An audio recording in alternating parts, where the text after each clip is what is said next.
Bismillahirrahmanirrahim. Assalamualaikum warahmatullahi wabarakatuh. Alhamdulillahi rabbil alamin. Asyhadu an la ilaha illallah wahdahu la syarika lah. Wa asyhadu anna Muhammadan abduhu wa rasuluh. Allahumma ati nafsi taqwaha wa zakkiha anta khairu man zakkaha anta waliyuha wa maulaha. Amma ba'du. Ikhwatul iman, ikhwatu fiddin, a'azzakumullah wa uhibbukum fillah. Alhamdulillah summa alhamdulillah. Alhamdulillah ikhwatul iman, dengan limpah kurnia daripada Allah Jalla wa'ala, kita boleh sambung majlis ta'lim. Alhamdulillah. Ikhwan, inilah satu daripada sikap seorang mukmin. Seorang mukmin. Nanti antum tengok ulama-ulama kita bahas apakah tanda-tanda mukmin. Imam Ghazali membahas, ulama-ulama membahas. Akhirnya kita akan bersetuju, mukmin memiliki 3 sifat yang asas. Panjang, sifat ciri-ciri mukmin ini panjang, tapi akhirnya kita akan bersetuju, mukmin itu dia memiliki 3 ciri yang asas. Dia tak lepas daripada 3 ciri yang asas. Dan rasanya ikhwatul iman, a'azzakumullah, 3 ciri yang asas ini adalah kurnia daripada Allah Jalla wa'ala. Kurnia daripada Allah. Kerja keras satu orang nak menjadikan diri dia mukmin, bercampur dengan kurnia Allah, dapatlah 3 asas. Apa dia ikhwan? Yang pertama, seorang mukmin itu diberi oleh Allah Ta'ala niat yang bersih untuk mendekati Allah. Niat yang sangat bersih. Siapa-siapa yang Allah beri pada dia niat yang ikhlas, nanti kita tengok dalam kamus, dia kata al-qasdu al-iradatu. Niat itu dikatakan suatu tekad, suatu kemahuan. Satu orang bila dia nak buat satu benda, dia ada tekad yang kuat dan dia ada kemahuan yang kuat. Artinya kemahuan dan tekad dia itu ikhwan, tidak ada benda boleh mematahkan dia. Dan yang paling dahsyat, tekad dan kemahuan itu dia nak datang kepada Allah. Dalam dunia ini kita berjalan ikhwan, kawasan manakah kita berjalan paling selamat? Sampai kita tak boleh nak tulis, semua tak selamat. Semua tak selamat. Tetapi perjalanan yang paling selamat adalah perjalanan kembali kepada Allah. Paling selamat. Kenapa ikhwan? Kerana Allah itu as-salam. Dia selamat. Gitu tu baca lepas solat. Allahumma antas salam wa minkas salam wa ilaika ya'udus salam.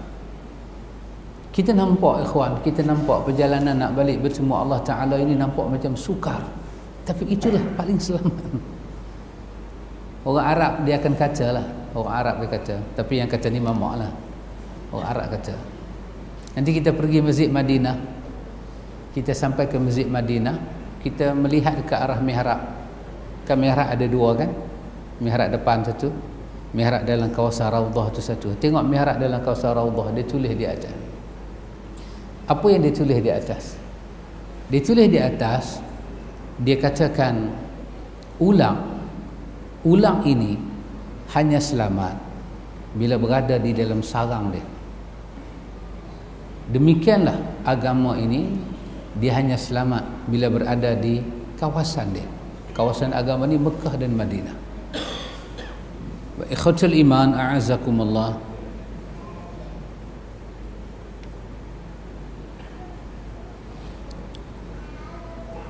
Perjalanan yang paling selamat, banyak perjalanan tak apa selamat, tapi perjalanan yang paling selamat ikhwan adalah perjalanan manusia balik bertemu Allah. Walaupun mata nampak perjalanan itu sukar dan tak selamat, dia adalah perjalanan yang paling selamat.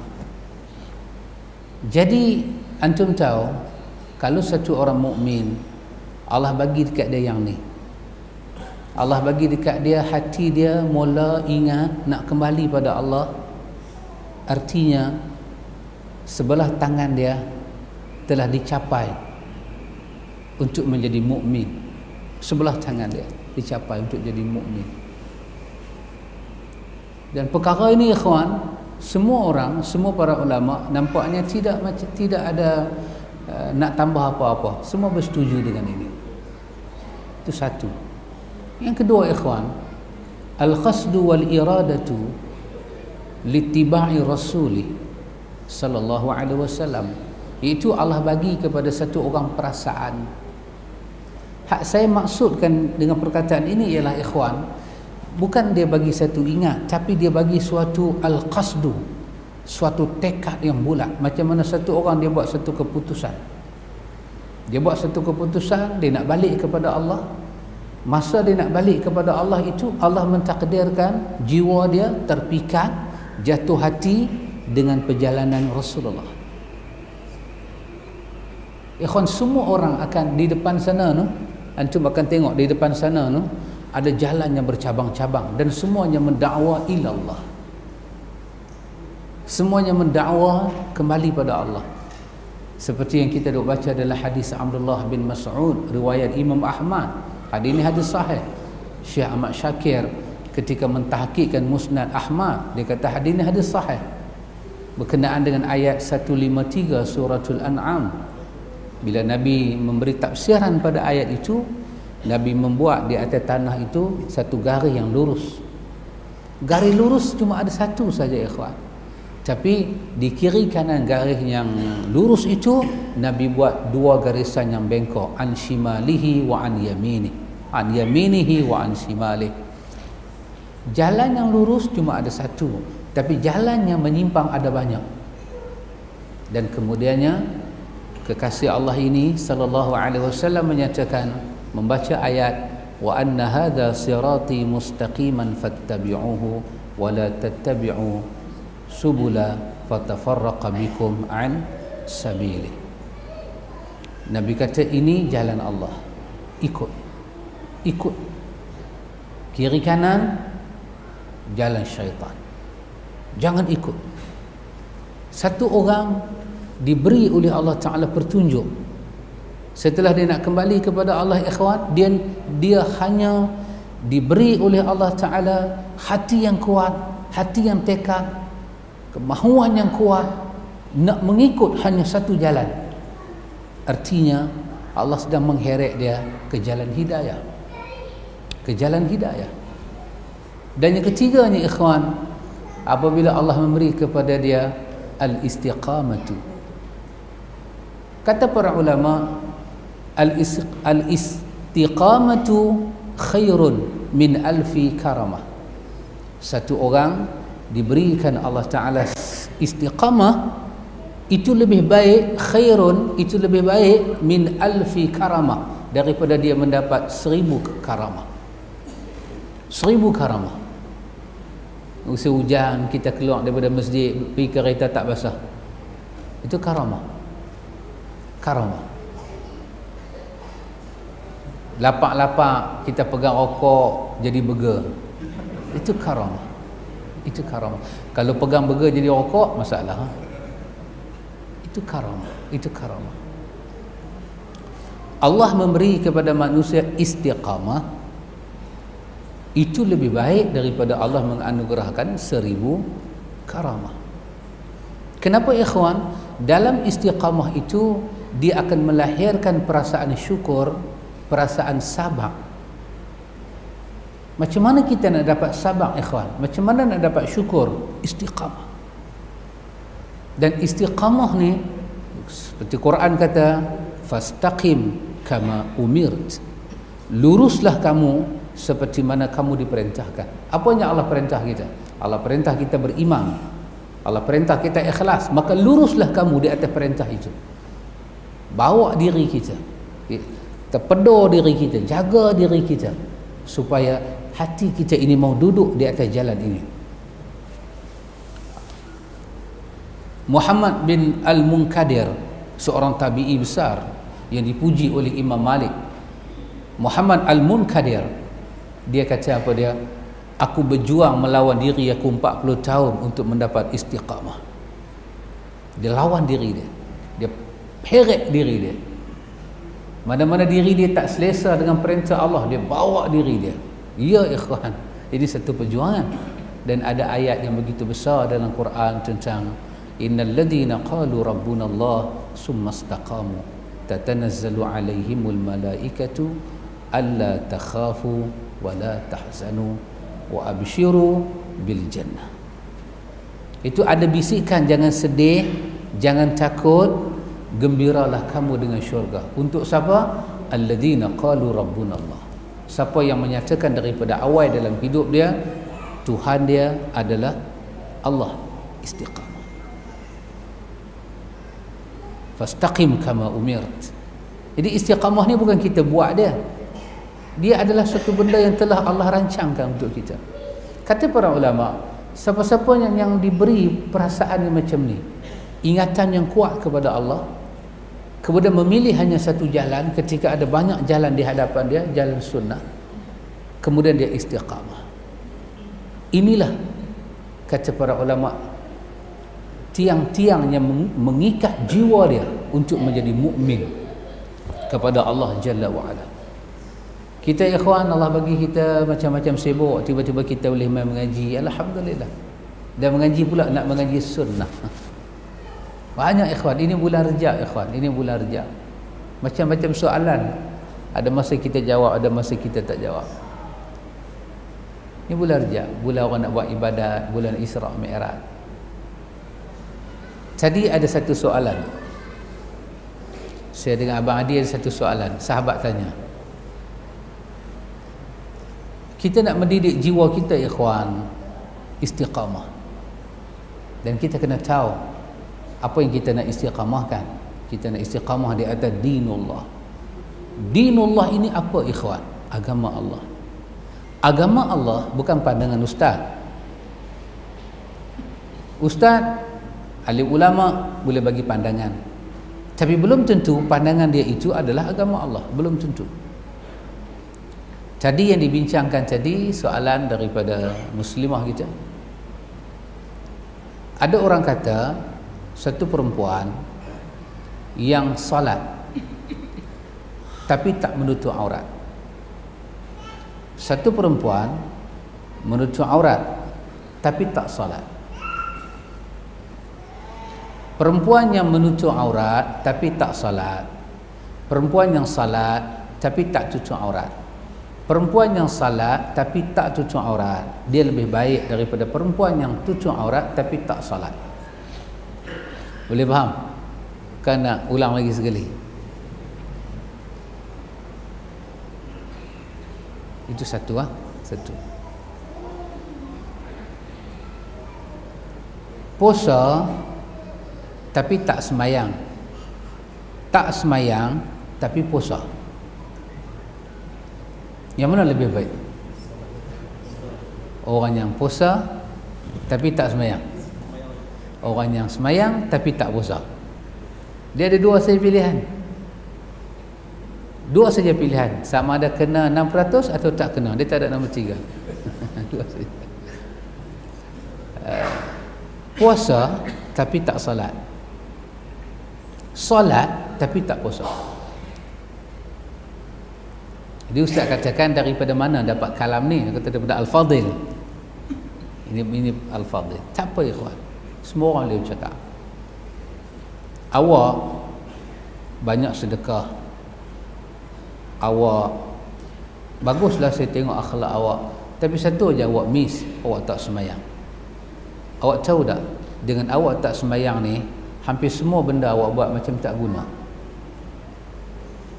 Ini statement-statement yang dibuat. Baik ikhwan, betul ataupun tidak statement macam ni? Ustaz katakan, kita tak akan, bila kita, saya kata, adakah yang saya kata itu agama? Belum tentu. Tapi mungkin bagi sebahagian orang, kerana yang kata itu ustaz kan, takkan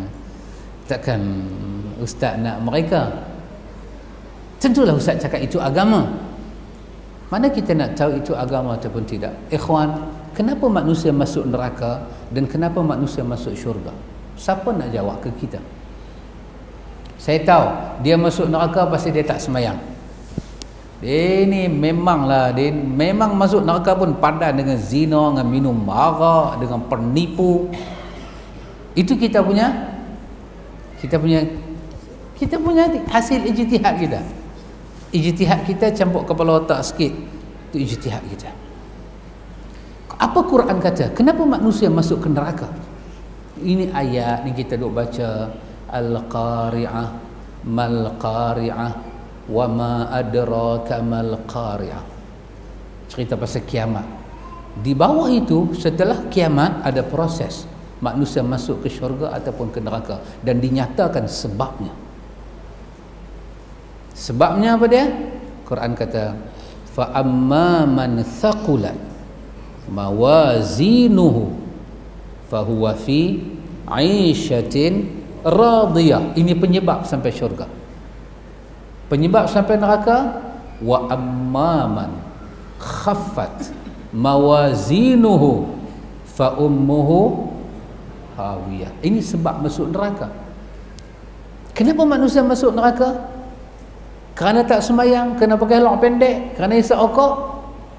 Kita hanya boleh kata mungkin, bukan kepastian. Kenapa? Kerana Quran bagi tahu proses masuk syurga, proses masuk neraka adalah hisab. Kalau awak kata dia masuk neraka kerana tak semayang, itu bukan hisab, itu keputusan. Quran kata hisab. Apa makna hisab? Ditimbang seluruh baik dan jahat. Ditimbang. Satu orang antum nak kata dia jahat, antum kena timbang semua. Bukan timbang kaki ni, penimbang hidup. Macam mana antum nak timbang? Yang kita tahu jahat, yang kita tak tahu dia buat baik. Yang kita tak tahu dia buat baik. Pasal itu manusia masuk neraka bukan pasal tak semayang saja. Tidak. Setelah ditimbang seluruh, maka tak semayang itu satu daripada kejahatan. Satu. Letak kebaikan, letak kejahatan, timbang. Tiba-tiba Quran kata saqulat mawazinu. Dalam proses timbang itu berat kebaikan dia. Berat kebaikan dia. Allah kata fahuwa fi 'aishatin radiyah. Dia mendapat kehidupan yang radiyah, 'aisyah radiyah. Kehidupan dia sangat dia radai. Dia masuk syurga. Setelah timbang-timbang apa jadi? Khaffat. Apa dia khaffat? Ringan. Mawazinu, timbangan dia timbang-timbang ringan kebaikan dia, berat kejahatan dia. Allah kata fa ummuhu hawiyah. Dia sampailah ke satu tempat nama dia hawiyah. Jadi bila kita ada kenyataan macam ni dalam Quran, dengan perkataan orang menilai orang, awak tutup aurat tapi awak tak semayang, awak tak semayang, awak tutup aurat. Kerana itu kita menyebabkan bila kita baca ayat Quran macam ni, kita menolak pertimbangan itu. Yang mana bagus? Puasa tak semayang, tak semayang tapi puasa. Kita kata dua-dua tak bagus. Dia tak ada yang bagus. Yang bagus ini adalah orang yang memperbanyakkan kebaikan. Apa kata Quran dalam surah Al-Hud? Innal hasanati yudhibna as-sayyi'at. Kebaikan yang kamu lakukan ini akan menolak semua kejahatan. Masya Allah ya. Maka berlakulah suatu perhitungan dalam hidup manusia. ada perkara yang Allah Rabbul Alamin menyatakan dia baik, maka manusia berlomba-lomba ke arah itu. Dan Quran menyatakan fastabiqul khairat, berlombalah kamu kepada khairat, fi'lul khairat wa tarkul munkarat. Kamu datang kepada fi'lul khairat dan kamu tinggalkan fi'il yang munkar. Supaya apa? Supaya pada hari ditimbang berat penimbang manusia. Alangkah indahnya ikhwan, di satu bab kita solat, kita tutup aurat, kita mengaji. Di satu bab yang lain kita ada lidah yang manis, kita ada tangan yang memberi kemudahan pada orang, kita ada akhlak yang tidak mencederakan orang. Kita diberi, antum tahu Quran cerita ada orang masuk ke neraka pasal apa? Quran tak sebut bab semayang, tak sebut bab puasa. Quran sebut 2 bab saja. Tak mau dengar, tak mau fikir. Dengar tak mau, fikir tak mau. Kita dah baca dalam surah Al-Mulk, law kunna nasma'u aw naqilu ma kunna fi ashabis sa'ir. Ini masuk neraka bukan kes semayang, tak mau dengar, tak mau fikir. Apa yang dia tak mau dengar? Apa yang dia tak mau fikir? Hidayah ilahi. Bukan dia tak mau dengar kita, bukan dia tak mau dengar ustaz, dia tak mau dengar hidayah ilahi. Masya Allah ya ikhwan. Kerana itu ikhwatul iman, ada beberapa benda kita bila belajar, kita bagi pemikiran kita tahu seperti mana hidayah Al-Quran.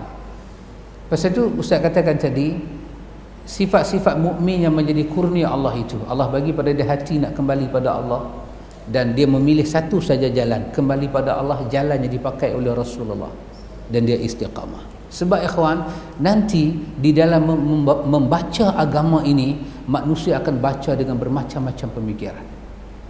Bukankah banyak manusia berkata benda baik, apa salahnya saya buat? Ialah benda ni baik, walaupun Nabi tak buat, apa salah saya buat? Ucapan itu pun dah salah. Ucapan itu pun dah salah. Macam saya dengan kawan baik, best friend kita, kita kena, walaupun apa-apa berlaku dalam hidup kita, kita mesti meneruskan kehidupan ini. Hidup mesti diteruskan. Tidak, bukan hidup yang kita diteruskan. Quran kata kepada kita, wa ma khalaqatul jinna wal insa illa liya'budun. Sebenarnya ikhwan, dalam kondisi apapun, ibadah itu yang kena diteruskan. Kerana tidak semua orang hidup dia beribadah, tetapi orang yang beribadah, dia adalah orang yang hidup. Kita mengubah bahasa kita setelah kita melihat ayat Al-Quran. Kita sakit, kita susah, kita ditekan, kita kata ibadah kena diteruskan. Maka bila kita meneruskan ibadah, kita hidup. Ramai orang di luar sana ikhwan, besar masalah dia.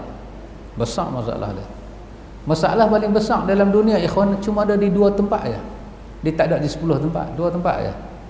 Satu di rumah, kedua dalam hati. Luar rumah dengan luar hati semua kecil. Antum pernah balik rumah, saja tanya bagi sakit hati bukan apa.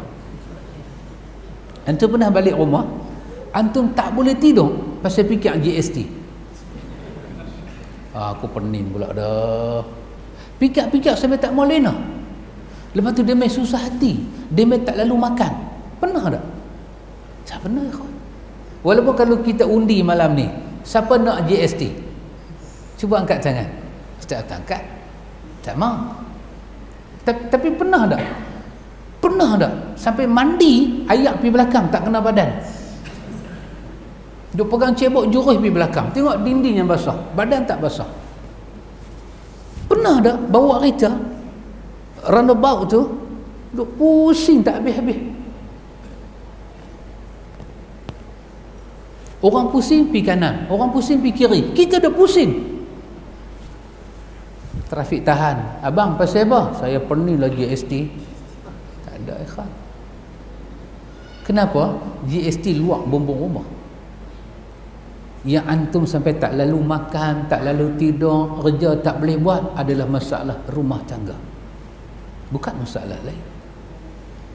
Bapa tak boleh tidur pasal apa? Pasal anak-anak. Tak lalu makan orang tua tu, kurus. Mak darah tinggi naik, bukan pasal GST. Kadang-kadang beli barang kena GST pun tak tahu. Tapi bila melihat kehidupan anak-anak, terasa hati mak ayah ni terasa. Tak tidur dia, demam dia. Masalah yang ada dalam bumbu rumah tangga masuk pula dalam hati dia. Di situlah masalah kita, ikhwan. Di situlah masalah kita. Kerana itu, ikhwatul iman, a'azakumullah, orang yang dalam hati dia ini ada maksud beribadat kepada Allah, Allah bagi kehidupan pada dia. Orang yang nak teruskan kehidupan, kadang-kadang Allah gagalkan kehidupan dia kerana dia tidak beribadat kepada Allah. Dalam banyak urusan kita, ikhwah, dalam banyak urusan kita, kita menyatakan ibadah ini seperti mana Allah katakan dalam ayat dia, wa ma khalaqatul jinna wal insa illa liya'budun. Apa makna liya'budun? Liya'budun sama dengan iyyaka na'budu. Apa maksud dia? Ubudiyah kita kepada Allah. Ubudiyah kita kepada Allah. Ikhwan, kita dengan Allah ni, apa pun yang berlaku, ikhwan, tak ada benda boleh potong hubungan kita dengan Allah. Walaupun orang tu murtad sekalipun, tak boleh potong hubungan. Ya, laki bini berkelahi. Biasalah laki bini berkelahi kan, sedangkan lidah lagi tergigit. Berkelahi. Dalam duk berkelahi, tengok-tengok beranak seorang pula. Itu tanda berkelahi. Hubungan putih, hubungan tak putih. Kelih, hang ambil baju balik sana, aku ambil baju balik, aku dah tak boleh tengok dah muka hang. Kalau orang Kedah dia kata muka macam pelak betul tu orang Kedah marah. Sampai bila? Lelaki ni marah sungguh. Sampai bila? Bila tengok baju dalam mesin tak pusing. Nak pergi kerja tak ada orang iron. Bila balik rumah tengok habuk, meja tak ada orang lap. 2 bulan aja. Lepas 2 bulan dia hantar WhatsApp dah tu. Dia buat apa? Marah lagi ke? Hak bini pula benci. Hak bini. Tanya buat apa? Boleh tak putih hubungan? Tak boleh. Hubungan putih satu aja. Bila suami ada orang lain, bila isteri ada orang lain, putus hubungan. Betul? Cerai. Keluarlah talak. Aku cerai hang sebanyak bintang di langit. Marah sungguh tu. Marah sungguh. Sebanyak jenuh hakim mahkamah syariah duk kira 1, 2, 3, 4, 5. Sebanyak bintang di langit. Marah.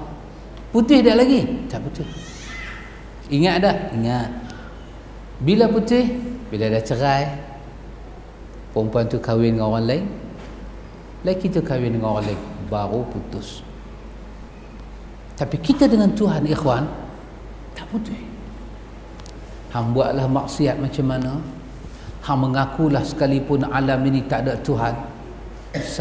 Dia mai ke kita, dia kata saya tak percaya Tuhan ada. Hang sebutlah 1000 kali pun, hubungan hang dengan Tuhan tak akan putus. Kenapa? Kerana Tuhan yang kedua tidak pernah wujud. Tuhan yang kedua tak pernah wujud. Yang mereka jadikan sekutu Allah, itu yang mereka jadikan, bukan Tuhan betul pun. Pergilah jentik hidung dia tengok, kalau kita ada berani. Pergilah jentik hidung dia. Ambil buah apple, nak kan? Kita koyak depan dia. Oh, kita kata marvelous, sedap. Kita gigit, kita amboi sedapnya, kita kata. Bagi dia teliak, dia tak teliak. Ayat liak dia tak keluar. Kenapa? Dia bukan Tuhan. Pasal itu nama dia syirik. Mereka hanya meletak dia setara dengan Tuhan. Dia bukan Tuhan. Allahu ahad, Allahu samad, lam yalid wa lam yulad wa lam yakul lahu kufuwan ahad. Insan, dia buat apa pun di atas muka bumi ini, dia tak boleh berpisah dengan Tuhan dia. Tetapi hati-hati, kalau murka Tuhan datang kepada dia, hidup dia akan binasa. Oh, kita ambil orang yang paling jahat dalam dunia, Firaun. Adakah dengan dia kata dia itu Tuhan, dia kata dia Tuhan, ana rabbukumul a'la, tiba-tiba dia mati, dia masuk kubur, Tuhan tak peduli pasal dia? Tak, dia kembali pada Tuhan, lebih dekat lagi daripada dunia. Pasal itu Quran kata, aina tazhabun, nak pergi mana ni?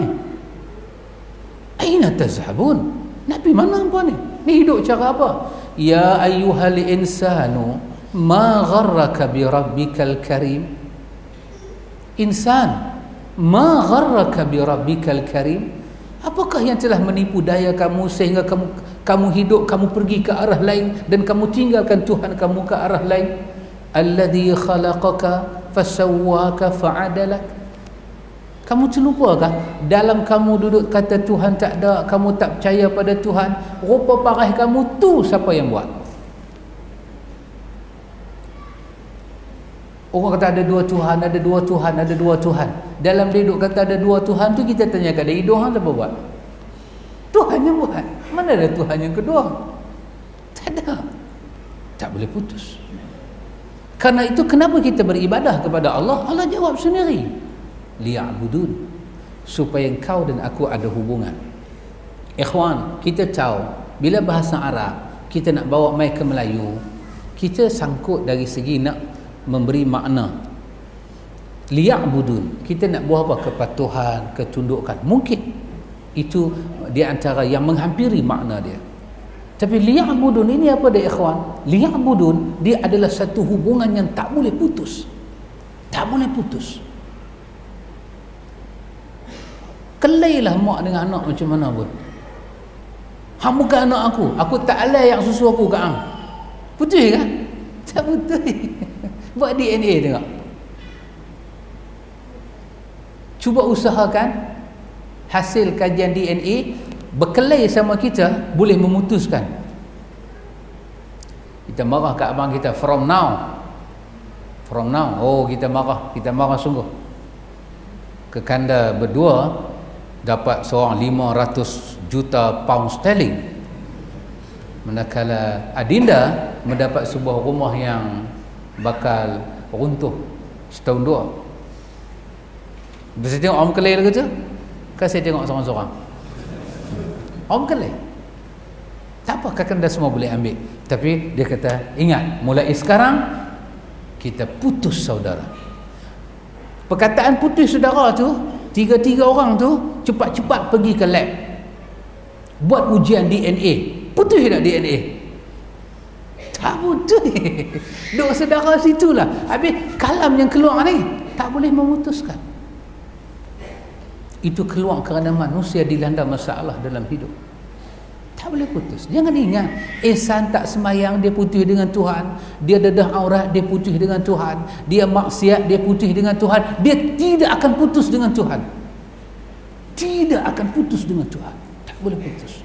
Kenapa? Allah itu Rabbul Alamin. Dia yang buat semua. Kalau putus hubungan kita dengan Tuhan, itu membawa makna ada Tuhan yang kedua, dan itu mustahil. Pasal itu tidak ada satu orang boleh menyatakan awak dosa berubahlah, Tuhan pun dah tak mau kat hang dah. Tak ada. Bomailah jenayah hidup macam mana pun tak putus. Cuma tinggal apa dia? Mak ayah ni kecil hati dah perbuatan anak-anak. Kecil hati. Allah ni marah tak dengan perbuatan hamba dia? Dia marah. Dia ada sifat marah. Dia ada sifat redha. Dia marah, dia buah dalam neraka. Kadang-kadang dia buah dalam neraka tu sampai dia tak mau tengok dah. Marah dia. Itu petanda dia marah. Kenapa dia marah? Sebab dia pencipta. Kan yang berlaku zaman Nabi Sulaiman yang dicerita dalam hadis Bukhari, satu ibu, dua ibu datang mengadu anak kan. Ibu ni kata anak dia, ibu ni kata anak dia. Jadi Nabi Allah Daud nak buat lagu mana pun tak tahu. Satu ibu kata ni anak saya, hak dia tu kata anak saya. Berebut. Datang Nabi Sulaiman. Nabi Sulaiman kata lagu ni lah ya, budak ni kita belah dua, berbalik seorang separuh. Bila Nabi Sulaiman kata lagu tu, ibu tu dengar seronok. Dia kata adil, adil, adil. Hang dapat kanan, aku dapat kiri. Seorang ibu kata, wahai Daud, daripada hang sembelih anak aku, hang potong, hang bagi dia jagalah. Janji aku tak anak aku hidup sudah. Kata Nabi Sulaiman, ibu, anak ini kepunyaanmu. Adapun perempuan yang seronok ni perempuan gila, hang tak buat gila masuk. Betul? Ya, apabila kita tak ada perasaan, bermakna kita tak ada hubungan. Kenapa Tuhan marah kita buat maksiat? Dia ada hubungan dengan kita, dia pencipta kita. Tuhan tak berhak marah kita, dia berhak. Dia cipta kita. Bila dia marah kita, dia redha dengan kita, itulah petanda dia Khalik, dia pencipta. Kalau orang tu maksiat, dia sampai tak rasa apa langsung, bermakna dia bukan pencipta. Apa tanda anak kita ya kawan? Jatuh parik depan kita, kita senyum buat tak. Apa tanda isteri kita? Mai budak-budak Bangla ni pegang tangan bini kita jalan. Dia kata, bini hang, tak apa, sempena GST biar. Tanda dia marah. Tanda dia cemburu. Hang apa ni duk tak duk cemburu? Dia tu bukan buat apa pun, dia ajak bini hang naik motor je. Aku tak cemburu pasal hang bukan lelaki dia. Pasal tu hang tak ada hubungan. Pasal tu hang tak ada perasaan. Pasal macam kita cemburu? Pasal kita ada hubungan. Itulah liya'budun. Kerana itu bila Nabi cerita kepada kita tentang 99 orang yang bunuh 99 orang. Nabi cerita, ada orang terkejut kan? Dia kata, berapa orang bunuh? Dia kata 99 orang. Itu lah ni hang mau apa? Aku nak taubat. Dia kata, aku tak nampak jalan. Bunuh seorang pun masuk neraka tak keluar dah. Hang bunuh 99, aku tak nampak jalan. Kawan tu dengar-dengar, bagi cukup 100 bang, kualiti. Tapi antum tengok, apa yang memutuskan dia dengan Allah? Tak ada. Tidak ada. Pasal itu dalam hadis Abi Daud daripada Abu Hurairah radhiyallahu anhu, ketika menceritakan satu orang zaman Bani Israel, dia dengan saudara dia ahli maksiat, dia ahli ibadah. Hadis ini hadis yang sahih dalam Sunan Abi Daud daripada Abu Hurairah. Dia nasihat, last sekali tak makan nasihat, dia naik angin. Dia kata, lan yaghfirallahu laka, lagu hang ni Tuhan tak akan bagi ampun.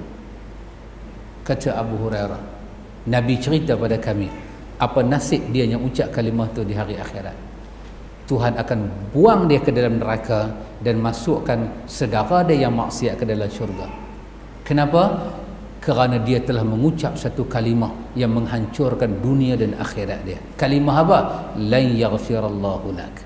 Iaitu dia bercakap bagi pihak Allah. Dia memutuskan hubungan Allah dengan hamba. Kau ni Tuhan tak akan ampun dosa kau. Bila dia kata Tuhan tak akan ampun dosa kau, Nabi kata telah binasalah dunia orang yang ucap dan akhirat orang yang ucap. Tengok betapa dahsyat kita dengan Tuhan. Subhanallah.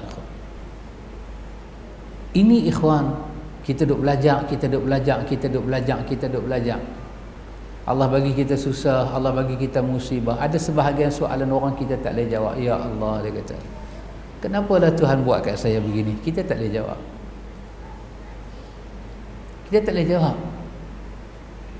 Ada satu orang yang kita boleh kata pada dia, kerana kenapa Allah buat begini pada awak? Kerana awak ada hubungannya rapat dengan Tuhan. Dan Tuhan berhubung dengan makhluk-makhluk yang mempunyai hubungan dengan dia. Alam ini dia punya, awak dia punya. Maka dia buat pada awak sebagai tanda dia berhubung dengan awak.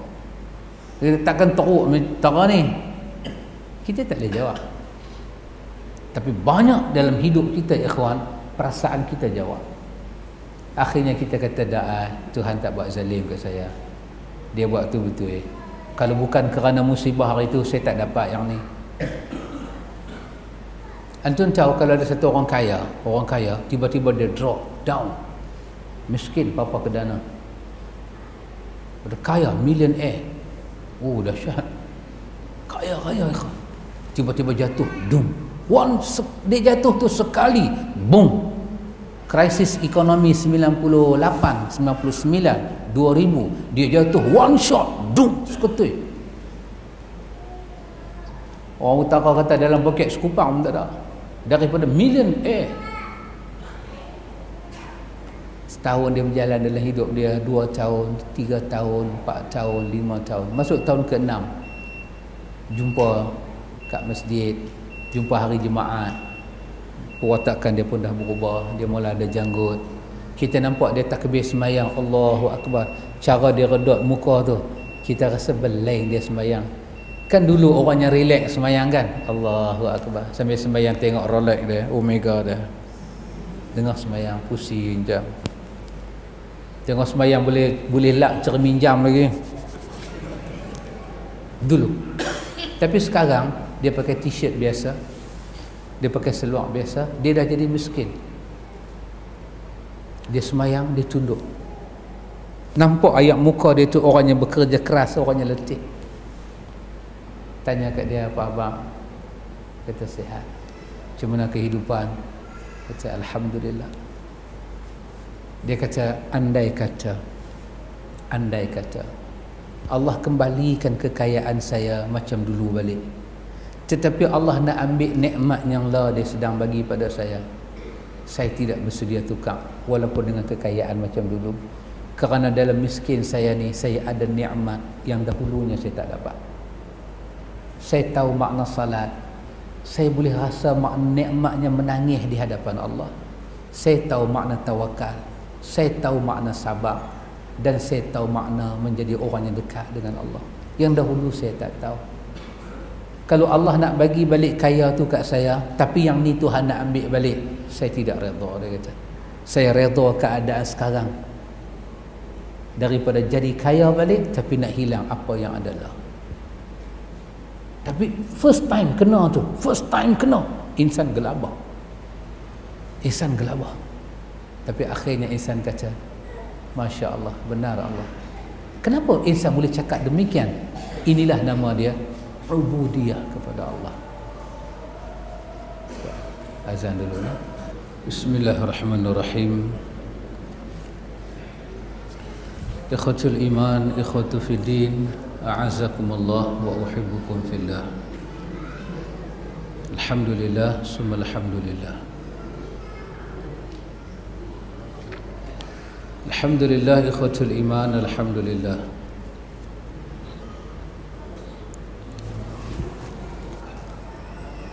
Ada kisah yang berlaku di antara Hasanul Basri dengan tokoh ulama yang terkenal, nama dia Asy-Sya'bi.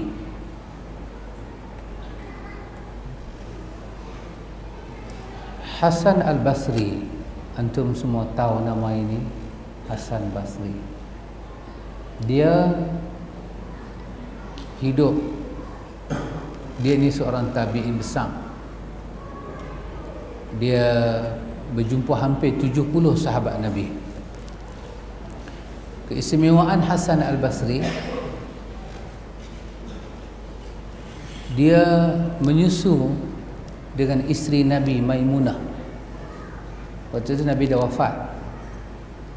Dia lahir lagi 2 tahun nak menjelang kewafatan Umar Al-Khattab. Pemerintahan Umar masih ada lagi 2 tahun. Maknanya Umar mati, umur dia 2 tahun. Mak dia kerja di rumah Maimunah.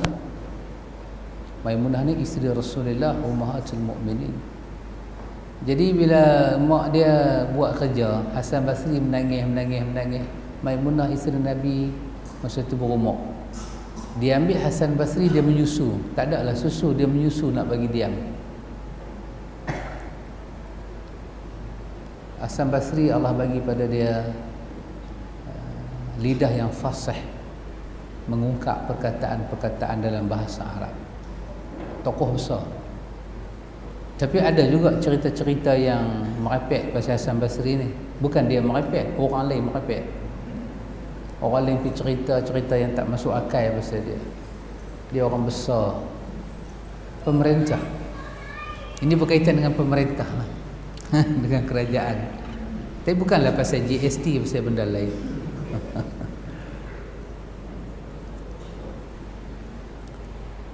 Gubernur nak minta nasihat para ulama. Yang saya nak sebut tu apabila Hasan Basri ada kaitan dengan kita, bila dia memberi nasihat kepada pemerintah, dia memberi nasihat kepada kita, ada hubungan. Kata Gubernur, aku ada masalah.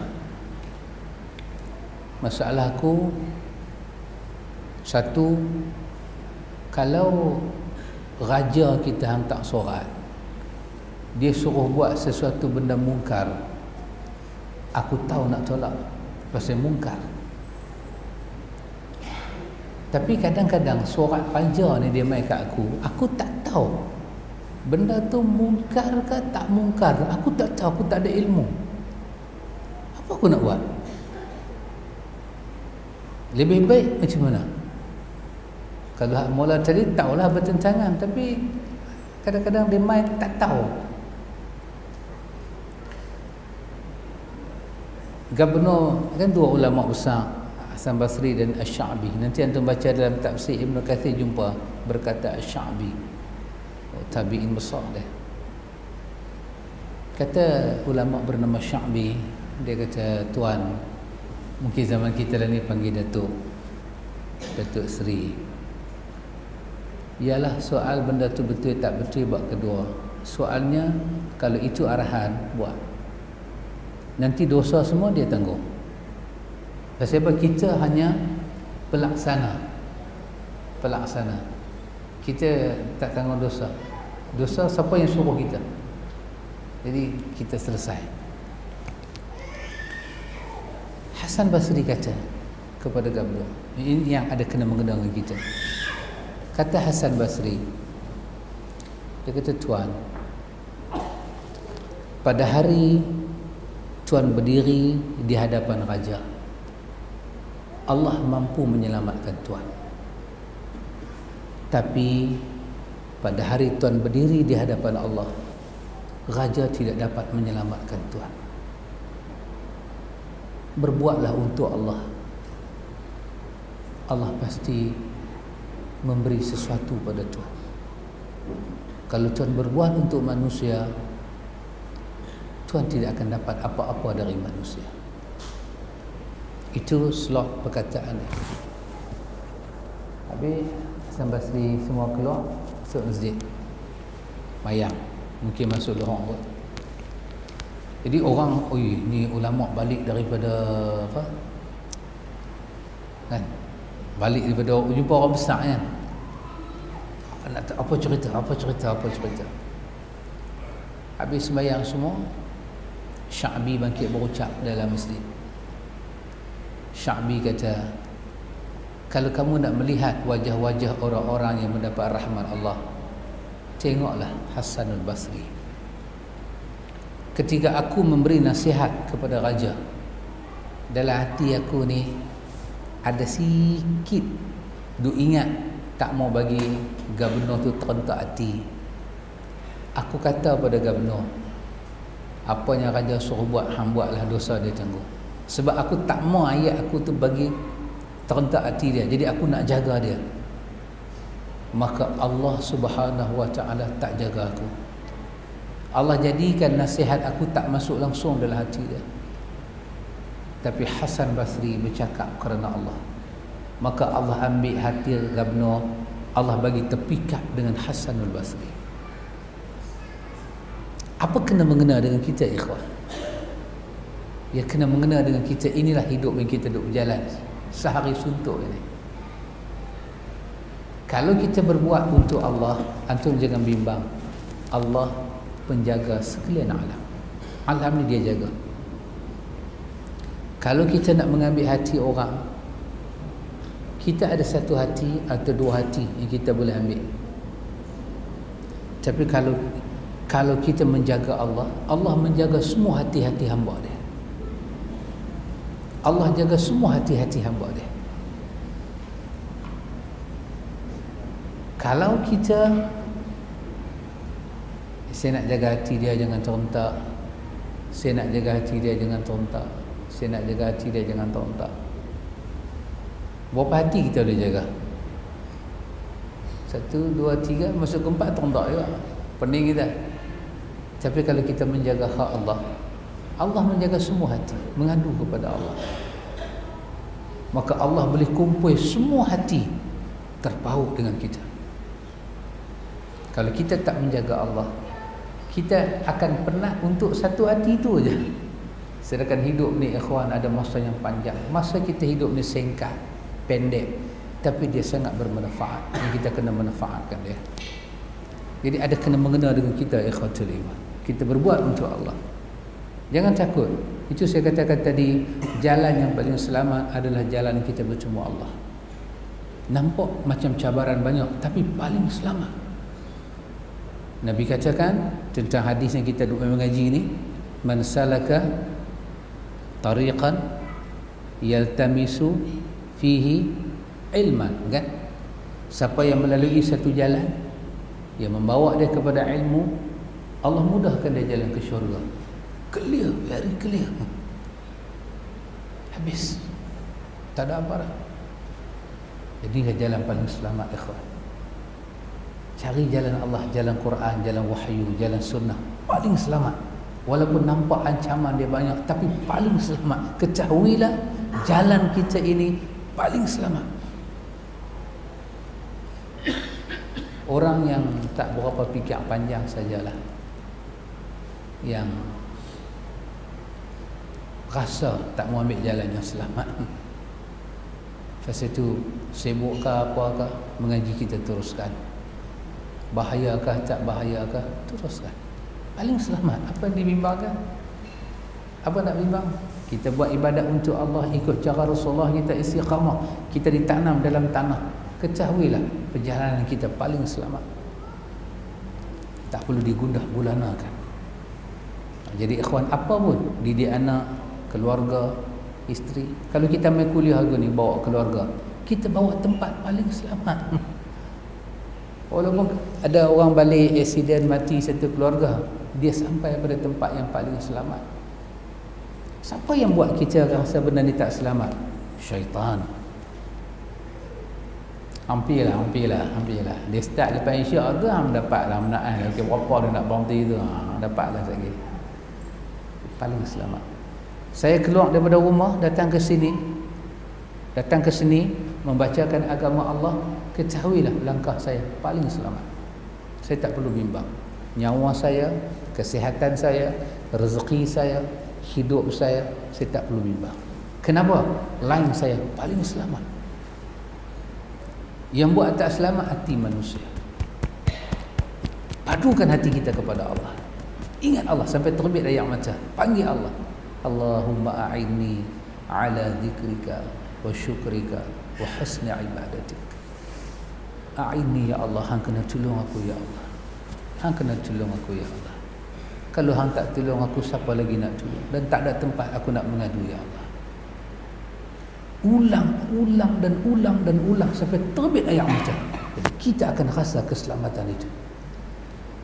Hari pertama kita berdoa, menangis pada Allah, air mata panas keluar daripada mata kita kerana kita takut.